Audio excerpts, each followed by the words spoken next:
The sun has gone down at Hangman's Hill, and the ghost at Misery Corner isn't walking tonight. So, welcome to the Weird Tales Radio Show, your weekly fix of ghost stories, urban myths, witchcraft, magic, and folklore. And now, here's your host, writer, award-winning journalist, best-selling author, and sometime werewolf hunter, Charles Christian. Hello and welcome to another episode of the Weird Tales Radio Show with me, Charles Christian. Thank you for tuning in again for more weird tales in weird times. And we start with the most weirdest of news. Namely, we've just received our first threat from someone purporting to be one of the mysterious men in black. I know, how exciting! The threat stemmed from last week's story when we discussed the mysterious monoliths that had been discovered in the Red Rock Desert of Utah and other places. In fact, we said nothing more than you would have read in hundreds of other media, but never mind. We had a threat come in via a Twitter direct message from an anonymous and apparently dormant account called Anonymo03851684. Here are the highlights of the threat. Charles Christian, I advise you not to talk about the monoliths on your radio show. Charles, you do not know what you've got yourself into. All we advise you to do is not to keep researching these monoliths. They are nothing more than an old military operation. And there is no need to talk about it. You would not like the outcome. Some people care. People that know things. No, I don't know that means either. But we can't disclose anything. And we never had this conversation. And that was the sum of it. Except, of course, I screenshotted the conversation, so we do have it. And looking up on Twitter, this is what Anon03851684 says about themselves. Anything you have heard or think you know about us is false. We are not government officials, and we have not went after anyone in Twitter direct messages, and we have no knowledge on the monoliths. Well, apart from the person we have gone after on Twitter direct messages who kept a track of it. Anyway, you'll notice the schoolboy error there that the so-called man in black was the one to mention that the monoliths were part of a military operation. Nobody ever said they were till you mentioned it. Though personally I think we're not dealing with an MIB, but more of a LOONY. And talking of loonies, last week another monolith appeared on a mountaintop near the California town of Atascadero. And it was then torn down again overnight by a bunch of Make America Great Again cap wearers claiming to be Christians. We know all this because they live stream their vandalism, and in between knocking down large quantities of energy drinks, apparently it's thirsty work being a vandal, they were overheard talking about Donald Trump, the QAnon conspiracy theories, as well as saying Christ is king and America first, and we don't want illegal aliens from Mexico or outer space, so let's tear this bitch down. Perhaps they are confusing illegal aliens with space aliens from the planet Mars or Uranus. And they replace the monolith with a cross. Last words go to the Atascadero mayor, Heather Marino, who said, "We are upset these young men felt the need to drive 5 hours to come into our community and vandalise the monolith. The monolith was something unique and fun in an otherwise stressful time." Yeah. People of the town are annoyed, but not as annoyed, I'm guessing, as the aliens who flew 50 million light years across interstellar space to put the monolith there. And still on the subject of monoliths, a new monolith, looks to be all mirrors, has appeared on the beach on the Isle of Wight off the south coast of England. An anonymous collective called The Most Famous Artist has claimed credit for the Utah and California monoliths. And we have a picture on our website, www.urbanfantasist.com, showing another new monolith covered in weird writing, with what looks to be Bigfoot sitting in the background. Strange days indeed. Now, we had some animal folklore last week relating to hares. That's hairs that run in the land as opposed to hairs on your head. However, this week we are looking at an example of extreme weirdness from the animal kingdom, namely the woodpecker and its unfeasibly long tongue. Did you know the average woodpecker's tongue is 1/3 of the length of its body? Translating this into human terms, if you were 6 feet tall, you'd have a 2-foot long tongue. Now, the woodpecker uses this tongue to look for insects and sap deep inside trees, which is fair enough. But what does it do with its tongue when it's not in use? Well, it actually retracts its tongue so far deep inside its head that it wraps it around its brain. A bit like a scarf, I guess. Yeah, you heard me. It wraps its tongue around its brain. Now, this may seem weird, but it actually is highly sensible, as the wrapped tongue serves as padding between the bird's brain and its skull when it's doing its pecking, so as to reduce the concussions and prevent brain damage. Incidentally, a woodpecker's pecking is technically called drumming, and it drums at a rate of 20 pecks per second and may perform as many as 12,000 pecks a day. The deceleration force generated is about 1200 Gs, which is another reason why woodpeckers need to protect their brains. So, weird woodpeckers of the bird world, we salute you and your tongues in the best way we know how.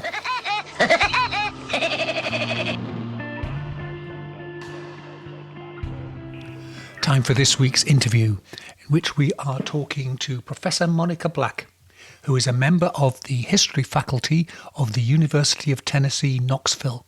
And we're talking about the strange witchcraft scare that afflicted West Germany in the years following World War II and the collapse of the Nazi Third Reich and well on into the 1950s. Yes, I did say witchcraft in the 1950s.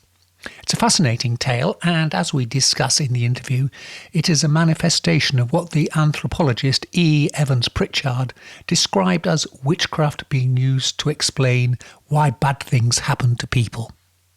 Professor Monica Black is a historian of modern Europe. Her research focuses on the cultural and social history of Germany, with an emphasis on the era of the World Wars and the decades immediately after 1945. Much of her work has concerned National Socialism, in other words the Nazis, and the ways it built on existing aspects of German culture and how its practice and rituals were gradually absorbed into daily life and what happened to it after 1945. What else can I say about Professor Monica Black? She's been a member of the history faculty of the University of Tennessee, Knoxville since 2010, and before that she taught at Furman University in Greenville, South Carolina, and before that the University of Virginia. She's also the editor of the Journal of Central European History, serves as a review editor for the American Historical Review, and is a member of the editorial board of German Studies Review.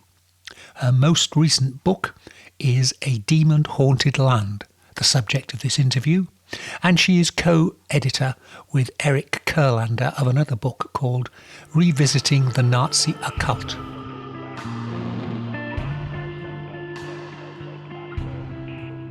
It's my great pleasure to be talking to Professor Monica Black.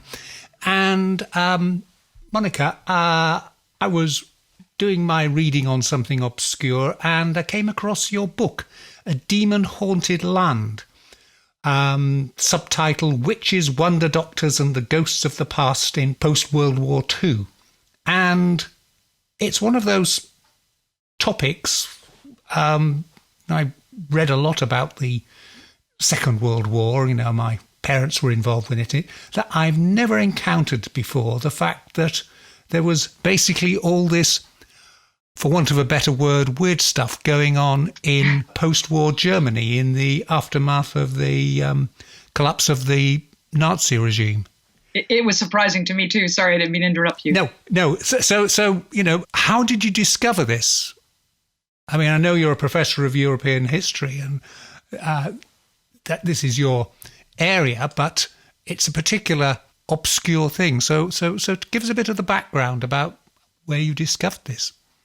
Yes, no, I'd be happy to. Thank you, Charles, very much for having me come and talk to you today. I'm delighted to have the chance to do that.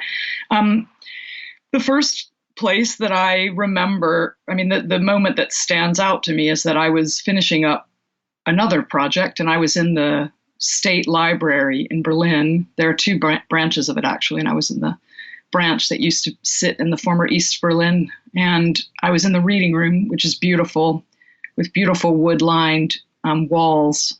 I remember that very well. And I ran across a reference in a footnote to something else I was reading, to a book called Are There Witches Among Us? And I thought, I wonder what that's about, because it can't be about witches. So that must be a metaphor for something else, or who knows. So I thought, well, I'll just ask for the book to be called down from the stacks. And when I received it a day or so later, I realized, oh, it is about witches. And then I had to decide what to do about that, and to start digging a little bit further and trying to understand the phenomenon of which beliefs, let's say, of fears of witchcraft, which actually is not as uncommon as one might think. And it's not a specifically German thing. But in my book, it took on a very specific kind of character because of the moment in which these fears sort of erupted, as you said, after the Second World War. So tell us a bit more about what it was. I mean, post-war Germany, in the immediate aftermath of the collapse of the Third Reich, was, I suppose, something in many places a bit like a Mad Max dystopian movie, with just ruins everywhere and refugees trudging everywhere and shortages of everything. And certainly in, if you like, sci-fi movies, strange beliefs start to come to fore because all your conventional beliefs have been shattered. Is that something that was happening there, that people were reverting to some kind of folk memory of how to deal with a mess? Yeah, no, that's a very nice way of putting it, actually. I mean, I think to deal with a mess of that had several layers, the moral mess being perhaps the most salient here. Yes. The moral collapse of the country, meaning a lot of different things, meaning the standing in the aftermath of the war in the destroyed cities of Germany, and looking around and trying to figure out how to put all of that back together, which must have been, I've thought about that many times. I'm sure many people have thought about it many times, what that must have looked like or felt like. And then trying to figure out how to put the country back together and one's own life back together, also in a moral sense, in the sense of setting things back to rights that had gone so horribly, horribly wrong. And in the wake of the revelations of such staggering crimes, as the crimes committed by the Nazi regime were. Mm-hmm. So I think that you said it very well. I think I would add that part of the sort of, as I put it a moment ago, the eruption of these beliefs, or the sort of recourse to what seemed to us very fantastic beliefs, was also, in my view, and I make this argument in the book, about a lack of trust in society. I think that is a very, very important piece of this, that in the wake of the shattering of everything, and in this moment in which the Allies were trying to bring the German population to some kind of reckoning in the immediate aftermath of the war for the crimes of the Nazis, there was a sense of unreality, I think, about a lot of things for a lot of people. Trying to understand one's own role, what one's own role had been in this tremendous collapse and in these terrible crimes that the country, in some ways as a whole, was being held responsible for. I think was a very awesome, that burdened individuals with a very awesome sense of responsibility, which actually very few people were willing to take up in that moment. And I think that the fact that many people were many of the most profoundly implicated people were able to skate right out of the situation almost entirely, was another piece of this sort of sense of mistrust of what is actually real, what actually makes sense now, and who is in fact to blame for what's happened. I think all of those questions provoked some very, what seemed to us very, very strange ways of thinking. And some of those ways of thinking were embedded in a longer history of people do in moments of crisis often have recourse to beliefs in the supernatural. That's something that we see, reoccurring in history in various moments. Yeah. So I think that's part of an answer to your question anyway. Yeah. You were just said earlier about some people managing to skirt responsibility. Do you mean the Nazi regime, the leaders, a lot of them escaped, or it was people who were in denial and, we knew nothing about it? Right. Both of those things. Yeah. And then there's a little bit more too. So as you said, exactly, many, the top people committed suicide, or they were able to leave via the rat line. They were able to get out of the country, or in some cases they changed their identities. And then there were many people who said exactly what you just said, that didn't have anything to do with me. I don't know what you're talking about. Yeah, we didn't know anything about it. But then there were also people, there was a sense that in order to put the country back together, to create a functioning government, there were certain things that would sort of have to remain unsaid.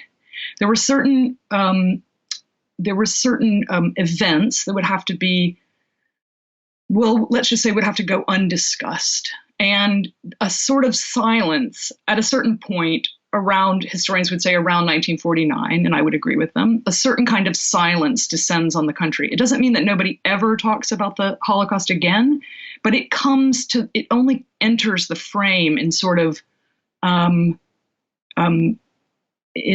sort of euphemistic ways, if you will. The specificities of what had happened kind of fall out of the conversation. And the country also passed into law some amnesties that essentially allowed people who had been heavily implicated in the running of the Third Reich to escape punishment. And I think that's a piece of this mistrust as well, the sense that even heavily implicated people and quite ordinary people were being held essentially to a same standard, a similar standard of judgment. Mm-hmm. I think that's a piece of the mistrust that people felt as well. Yeah. Tell us more about then some of the incidents of these post-war witches and wonder doctors.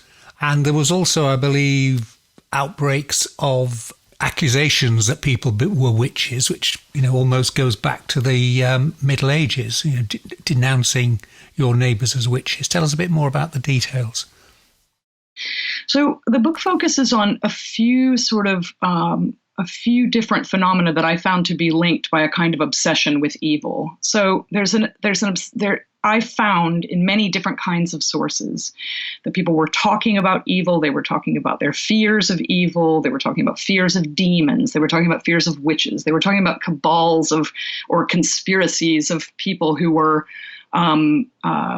up to no good, let's say. Mm-hmm. And this expresses itself in a variety of different ways. And those were the sorts of phenomena that I focused on. So one of the people that I focused quite a lot of attention in the book on is a man named Bruno Groening, who was, in the United States, we would call him probably a faith healer. I don't think he fits that description very well, because in the United States, at least, that usually involves evangelism of some kind. Bruno Groening was not an evangelist. He was a person who seemed to have a preternatural ability to simply be in other people who were suffering's presence and to offer them relief and even cures. There were people who came to him who were unable to walk and walked away. They had been using a wheelchair and they walked away. And there are many, many instances of this, in the historical record, which I describe in various ways in the book. So Groening was an interesting figure because often when he talked about the sources of people's maladies, he said that these maladies were sometimes rooted in an inability or an unwillingness to face their own evil. So that's to give one example of this sort of these manifestations of discourses of evil around some of the figures that I discuss in the book. But the witchcraft phenomenon, and Groening is linked to this too, because if you're accusing people of being evil and of being in league somehow with a supernatural force to bring harm to other people, you are essentially accusing them of being a witch. And so the witchcraft incidents that I describe there's one in particular that I spend a lot of time on because the source base was extremely extensive and rich. A man named Valdemar Eberling, who, like Groening, was a kind of spiritual healer who, as it turns out, tacitly accuses through a gesture, not through words, but through a gesture, accuses some of his patients' neighbors of being witches. And out of this accusation erupts a very interesting, not just controversy, but a kind of a mass, I'm not sure exactly what to call it on second, thinking about it now, describing it in the book was much easier, but a series of people accusing and being accused. And then it creates a kind of tremendous amount of social tension in this particular location where Eberling, the healer, had been working. This case actually ends up going, one of the things that's very interesting, you were talking about earlier eruptions of witchcraft accusations, say in the 16th century, the 17th century. What's different in this case is that, in those earlier cases, that kind of accusation could lead and did lead in some cases to huge juridical, processes, and then people being burned at the stake in some cases or otherwise executed. That's the opposite of what happened in this case. In this case, when people accused others of being witches, they were sometimes brought to trial themselves for defamation or similar kinds of charges. And some of them did some jail time actually for that. So Eberling himself, for a period of time, was in jail for having accused a woman of being a witch. So what I saw in all of this essentially was the ways that the kind of, if you will, subterranean ways that the recent Nazi experience and the experience of defeat in the war worked itself out within communities. And I think this focus on evil, which sort of runs like a red thread through so many of these cases, was a kind of sublimated way of talking about the past without talking about the past. Mm-hmm.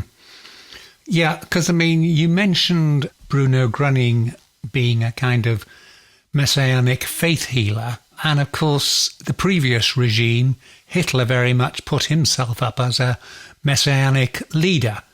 Is it a case of people were clutching at straws, trying to find the big man, the leader of the pack, to lead them again? They'd lost the person who, we're forgetting now, but it was the Nazis were in power for 12, 15 years or so. Hitler was a major part, and we've all seen the documentaries about the rallies and things, the Nuremberg rallies. There was definitely a cult surrounding him. Then suddenly he's gone. Was it a case of people were looking for try and find somebody else to fill his shoes? There was some sense of that, and certainly many people at the time who were observing Bruno Gröning felt that way and spoke in exactly those terms. They said, this man is picking up where Hitler left off in a certain sense, and they were struck by the manner in which he seemed to speak about himself and carry himself. Gröning himself had been a member of the Nazi Party, as far as I can tell, merely a sort of ordinary rank and file member, but nevertheless a member of the party. And certainly many people at the time were concerned about the kinds of crowds that he was getting and what was going on in those crowds. And that's precisely what I was interested in too, was what was going on in those crowds. It's not that I wasn't interested in Groening, and I spend a lot of time on him. I am interested in him, but I was more interested in them. I was more interested in the people who came to see him and what exactly he was providing them. And I do think, again, going back to this theme of trust, that a lot of people said, there were many different responses to him. Some people were absolutely responded absolutely negatively towards him. Some people thought, well, this is interesting. What's this all about? And some people, of course, were just swept off their feet by him. But the people in the middle, and I guess I would be a representative of that group in a certain way. What does this all mean? Mm-hmm. They often said that he had this uncanny ability to make people feel that he heard them, to make people feel that they could trust him, and that he could help them because they could trust him. So I think, again, there was this sort of absence of a sense of whatever it is that grounds us in society, whatever it is that makes us feel that we can go out of our houses every day and do what we have to do and come back home again and everything will be fine. Many people had lost that feeling, and somehow, for reasons that now seem, I think, fairly plain to us, but he somehow gave them back a feeling that they could trust someone and that someone was listening, and that in some cases helped people get well. It helped people, whatever they were suffering from, which is not clear from the sources very often. He was sometimes able to alleviate those problems, and so. Yeah, that's sort of my read of him, if you will. Mm-hmm. What happened to Bruno Groening in the long term? Did he just sort of disappear into the post-war world and never heard of again, or?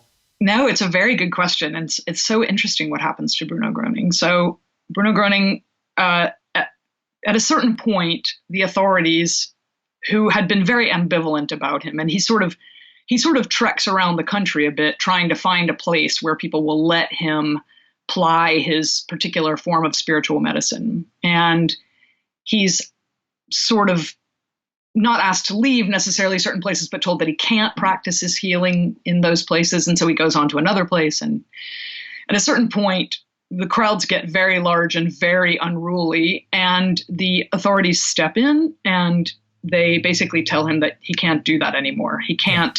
He hasn't got a license to practice as a healer, and he has to rein all of that in. So he starts meeting with small groups, and he does this for years. He just meets with small groups of people and continues practicing his sort of form of medicine. But what comes out at a certain point around 1954. As I recall, I would have to look now. Mm-hmm. It's been a little while. 1953, 1954. Yeah, is that the state police in Bavaria get onto a case where Groening seemed to have told a young woman who had tuberculosis that she needed to stop medical treatment, and they decide to prosecute him for this. And when the case finally comes to trial, it's 1957, 1958, and the case kind of goes back and forth a bit, but finally he is convicted. And just about the time that he's going to be sentenced, he dies. He dies, actually, it was said, of stomach cancer. And so the whole thing sort of wraps up on this very uneasy note, because he had been there's the trial, actually, this is the last chapter of my book, the trial where it's described, the influence that he had over this young woman and her father, it's quite an extraordinary story. So Groening dies, but then another really interesting piece of this story is that Groening today is perhaps a greater presence in the world than he was in the 1950s in Germany. He has a huge internet presence. He still has many followers, if you will. And I assume that most of them are newer followers, and they're people who never met him in life. And I even not long ago heard about a group of Groening followers who live in a city that's not far from where I live. It's a couple of hours from where I live. And they were getting ready to have a meeting. So there are websites in many different languages about him, and he's had a very prominent, let's say, afterlife. You're listening to the Weird Tales radio show with Charles Christian. You mentioned he was arrested in Bavaria. Now, Germany obviously used to be a whole mishmash of independent states. Some were Protestant, some were Catholic. And when you go back to the witch hunts of the 16th and 17th century, some were vicious and running mass witch hunts and huge trials. Others really didn't seem to have a problem at all, and nothing very much happened. Did you find that the post-war weirdness was a pan-German or just in certain areas? It does seem to have been focused on some geographic areas that align actually in very interesting ways with research that folklorists had done in the 1920s and 1930s about folk healing.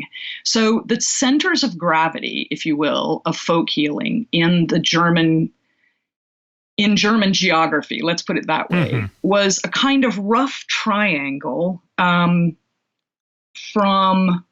a sort of rough triangle formed by the cities of Dresden, Hamburg, and Danzig. Danzig, of course, is Gdansk and doesn't belong to Germany anymore. Yeah. And that triangle also includes the city of Berlin, but that was a major area for some of the kinds of healing practices that surface in my book after the war. Another place was Bavaria. There were parts of Bavaria, also of Lower Saxony, which is in the north, of Hesse, which is kind of in the middle of the country.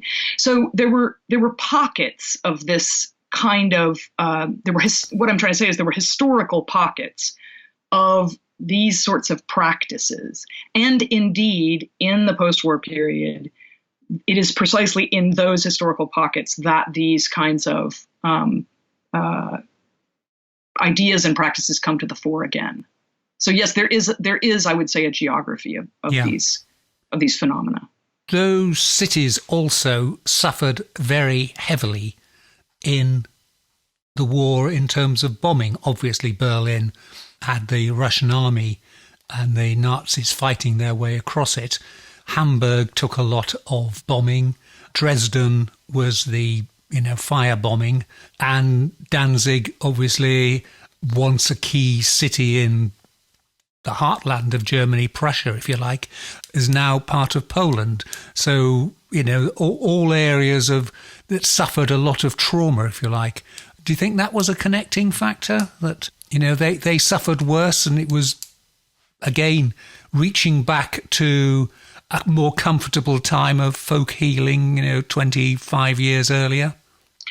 I don't know. That's an interesting question, because the eruption, the original sort of, if you will, the sort of opening act of my book in a certain way is when Bruno Groening arrived in the small city of Herford, which is sort of in northwest Germany. And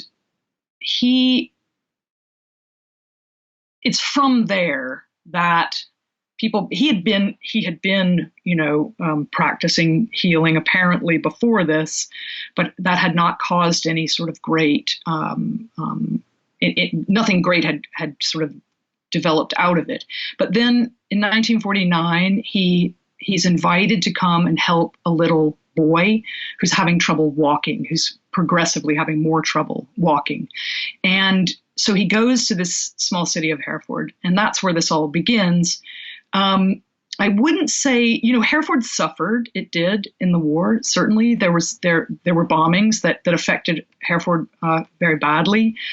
But I'm not sure that the bombing itself was necessarily a factor here. I would say, though, that the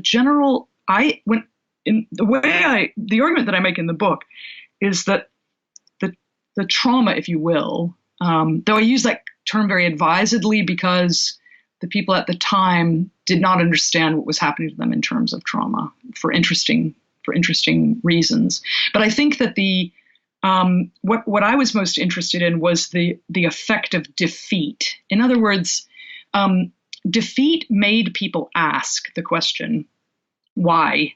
Why did that happen? Why has this happened to us? Why does that happen to me? And then once for all of us human beings, once we go down that road and start asking why, and Germans did ask that question, why?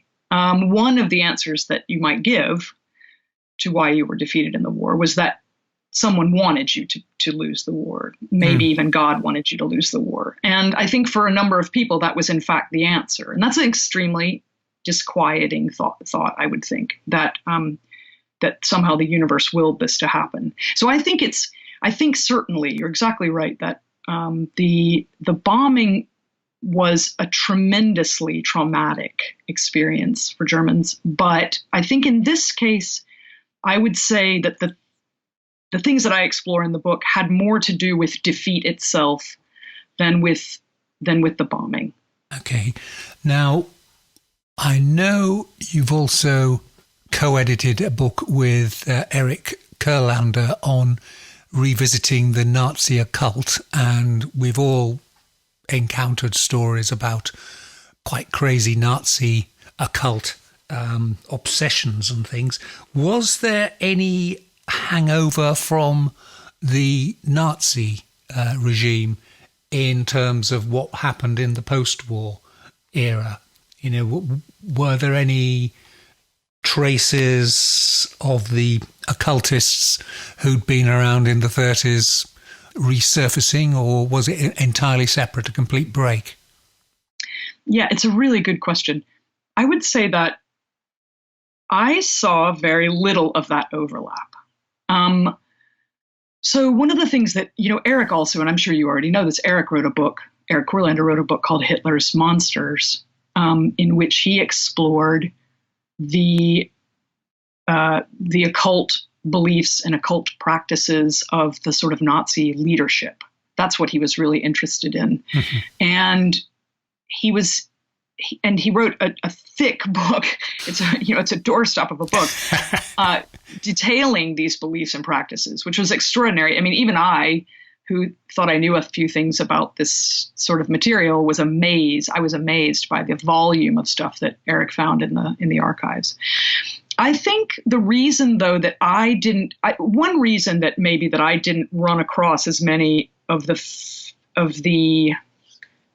I couldn't trace as many sort of direct lines from what Eric describes happening between 1933 and 1945 and what I saw happening in the post-war was partially because we focused on very different populations of people. So whereas Eric looked at the leaders who were all gone, right, or at least had sort of become quiet or gone underground after the war, I was interested in the experience of ordinary people. Ordinary people, I use that term advisedly too, but people who probably didn't have books written about them, and people who probably weren't asked for their opinions about things the way that the people who appear in Eric's book were. So I think that in essence, we were focused on two different stories, if you will. How long did this, you mentioned Bruno Gröning, and he was still active in the mid-1950s when the police started wanting to bring him to trial. How long did this, if you like, weirdness continue? Did it sort of fade away when the economy got going again, or what happened? Yeah, it's a very good question. I think that I think there are two sort of timelines. One timeline is the immediate sort of 1949, once the new West German state is sort of created and Bruno Gröning rises to fame, and there's a sort of, he has this, he has this building population of people surrounding him, big crowds, and then he's sort of forced off the stage by the authorities, and he kind of goes into a second mode where he's meeting with smaller groups. Yeah. At just about that time, it was just about at that time, so let's say 1950, 1951, that the witchcraft accusations begin to become national news. So you start seeing articles about them in Der Spiegel, the big news magazine in West Germany, and you start seeing newspaper articles about them. I don't think that's necessarily connected, but it was an interesting. It sort of created the narrative of the book for me in a certain way. Now, those witchcraft accusations, that kind of phenomenon. Once the authorities get onto that, at first they're very incredulous, as I was when I first read about it in the archives or in the State Library in Berlin. They were incredulous. This can't be really happening, can it? Do people really think these things? Are people really accusing each other of being witches? But then they realize that, in fact, it is happening and it was a problem. And they begin to organize to try and find out more about it. So they organize, commissions to study it, and they inform local police forces that they need to be looking for certain kinds of things. If they see certain kinds of activity, they should be looking or asking questions about this or that sort of thing. And that then begins. So once they begin looking, it's not really long after that, maybe 6 months after, maybe a year after, that they come back together. The authorities come back together and say, well, we've tried to find out more, and it's almost like this thing just evaporated. Now, for a historian, that's a very difficult thing to figure out. What is the reason why a thing erupts, develops legs? People become very concerned about it. They begin working to do something about it. And then it sort of peters out again. Yeah.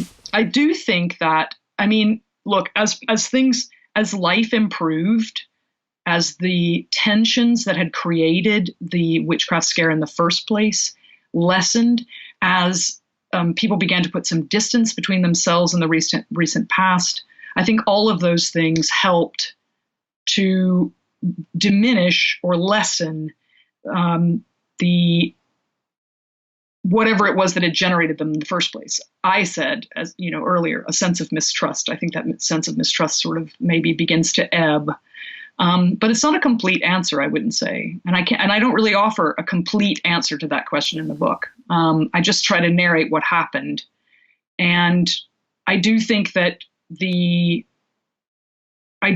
is a thing, however, that went on during the so-called economic miracle. In other words, it wasn't that the economic miracle comes and this thing leaves the stage of history.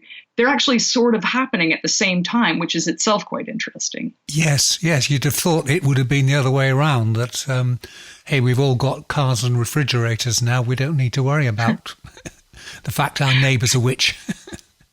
No, exactly. That's exactly right. It is very interesting.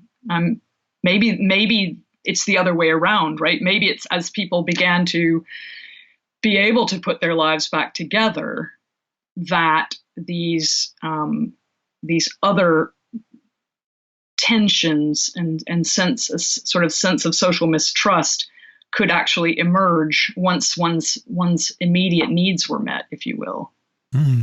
Has there been any resurgence of it, or has it, just completely faded away and now forgotten, and, as I said earlier, completely unknown by most people that it ever happened in the first place? Right. No, it's a very good question. I would say that the phenomenon of people accusing each other of being witches, as I said at the very, very early stage of our conversation, is not something that was unique to Germany. It's a documented thing that's happened in many other countries in Europe, and it is arguably a thing that perhaps exists even now. It's a matter of when it comes to sort of general awareness. And so that's what happened after the Second World War, was that suddenly these accusations were happening fast enough or furiously enough, and the press was picking them up enough that they rose to the level of sort of general awareness. But the phenomenon of people accusing their neighbors of conspiring against them is actually not something that ever went away. In other words, the witch scares of the 16th and 17th century are linked to this modern witchcraft scare that I describe in the book, by the fact that people will, from time to time, if it's a part of the sort of cultural idiom in which they're living, accuse each other of witchcraft. What's different between, what I see happening in the 1950s, what happened in the 1950s, and what happened earlier is the result of that. As I was saying earlier, in this case, if there were so-called witchcraft trials, the person who was accusing people of being witches is the one who is punished, not the other way around. Yeah. So I suspect that it's still a phenomenon that exists even now. The most recent book that I've read that deals with the 1970s. So I don't see any reason why it would have entirely gone away. Yeah. Well, I mean, in the West, or certainly the UK and the US, we did have the satanic rites scare in the 1980s that rumbled on. And I suppose currently you have the Pizzagate thing rumbling on in the US as well, that for those of us not there, we scratch our heads and think, people really believe it? But quite clearly they do, even though there's no logic behind it. Exactly. I often tell people when they have a hard time processing how it could be true that people would accuse their neighbors of witchcraft, I say, well, look at the QAnon phenomenon, which is, as you said, what grows out of the Pizzagate situation, and then of course the what we in the United States, maybe you do also in the UK, refer to as the Satanic Panic of the 1980s. Yeah. Yes. No. So exactly. I think these things take different forms, but they're just, in my opinion, part and parcel of modern life. And to think of them as something that belongs to the past is just a mistake, I think. Is it, I know we're moving slightly out of your area of academic expertise, but is there a sort of psychological element in it that people feel the need to... We know people feel the need to belong to an organisation or to be part of a solid state, but is it also feel the need to blame forces outside their control, supernatural, for their plight? It wasn't us, it's not I'm not a failure, it's, as you were saying, it's the gods who are against us. I think it's a sort of a reflection of that comes at times of great social stress. Yes, I do think there might be something to that. Absolutely. I think the way I describe it, I was just writing something else about this today, actually. And the way I think of it is, and this isn't my idea, this is actually a famous British anthropologist named E. Evans Pritchard said this 100 years ago about witchcraft. He said that witchcraft is a form of explanation. In other words, just precisely what you said, actually, if you need to explain something inexplicable, and let's face it, for human beings, a great deal of what happens in our lives is actually at some basic level inexplicable. Mm-hmm. If you're thinking in terms of why, did that happen, you'll never have the answer to that question. So I think that things like QAnon, and I think that witchcraft in 1950s Germany were about providing oneself with an explanation for something that could not otherwise be explained. Why have I failed? Why is this bad thing happening? Why can't I seem to succeed at whatever it is that I'm trying to do? And witchcraft offers that kind of explanation, an all-encompassing explanation. Those people are against me, and they're using magic. They're using supernatural methods to harm me. So, yes, I do think that's right.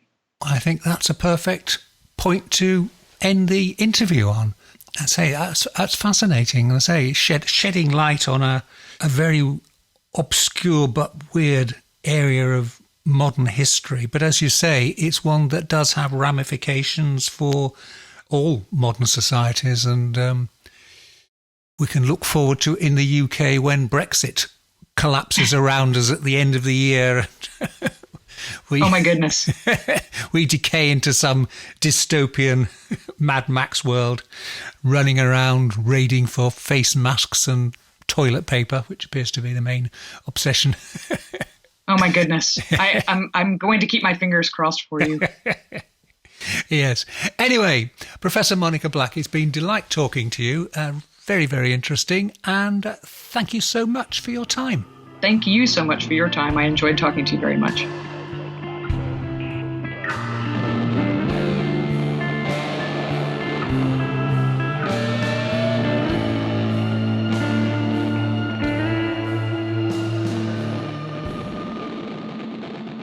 Once again, a big thank you to our guest, Professor Monica Black.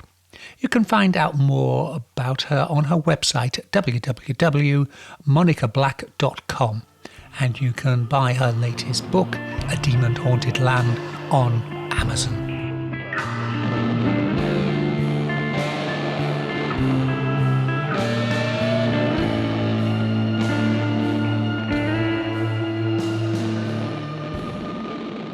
As we head into December, there are bits of folklore taking place that aren't Christmas related. So let's have a look at some of them. These are English ones.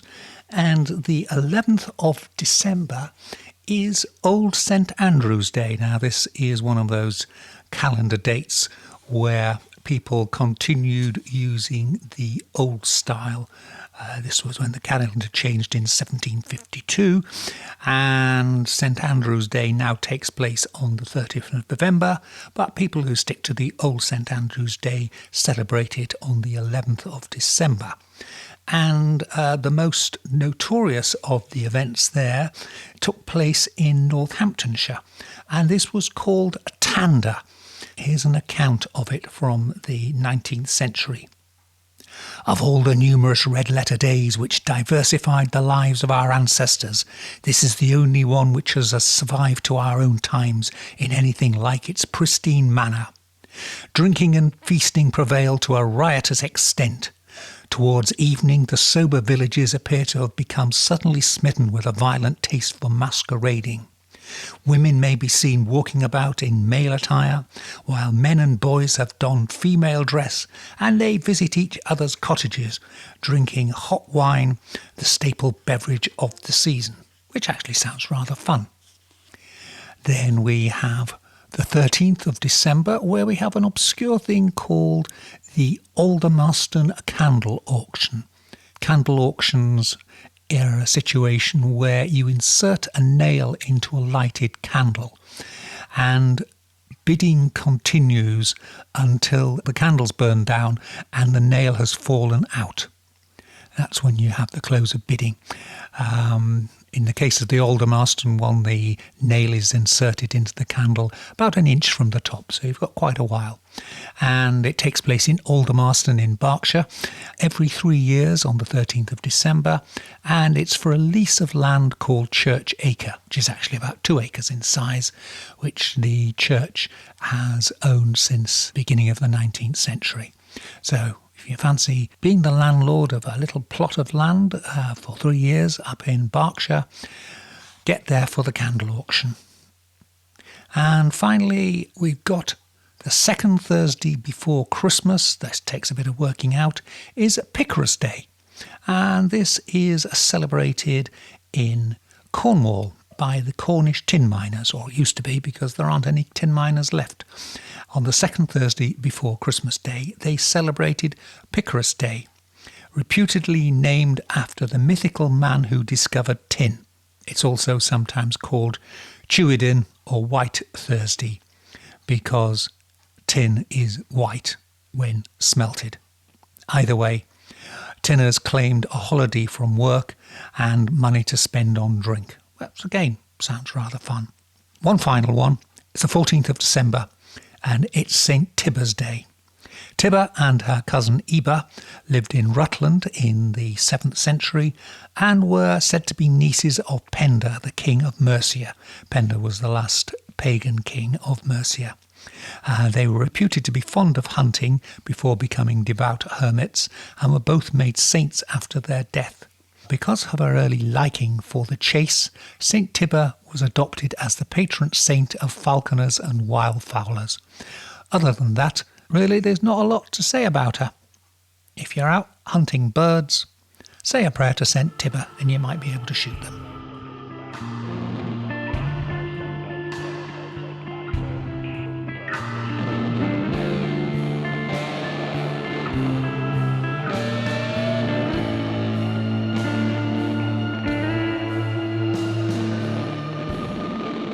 Well, we're almost out of time, but before we go, we've had a reader contact us to ask why, in England at least, so many people are now displaying gay pride rainbow flags in their windows and shops. He adds that it's all a little confusing, as some of the people are, and I quote, crusty old conservatives, and he can't imagine them having any sympathy for the LGBTQ plus cause. Ah well, there is an explanation for this, and it forms into the realms of a modern urban myth, because basically they are flying the wrong flag. Or as Inigo Montoya in the movie The Princess Bride might say, "You keep flying that flag. I do not think it means what you think it means." So let me explain. And this is yet another thing we can blame on the coronavirus pandemic. As part of the support for the National Health Service in the UK, people in the UK started displaying rainbows in their windows, and later these rainbows appeared as flags and even on lapel badges. Now this rainbow, the NHS one, is a traditional 7-colour rainbow: red, orange, yellow, green, cyan, indigo, blue and violet.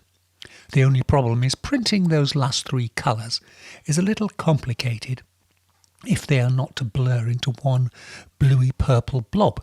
So companies selling support the NHS flags on Amazon and eBay have been cheating by selling already available gay pride rainbow flags. Except the gay pride flag has only 6 colours: red, orange, yellow, green, royal blue and violet. But of course most people in the UK, including UK government ministers, now buying and proudly displaying their support the NHS rainbow flags, don't actually realise they are flying the gay pride flag instead. Don't waste your breath explaining they are flying the wrong flag. Just congratulate them on being brave enough to come out and be open about their sexuality.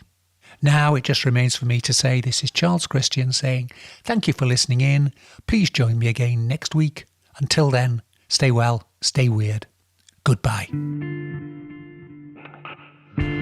Black Shuck, the demon dog of East Anglia, is baying at the moon, which means it's time for us to go.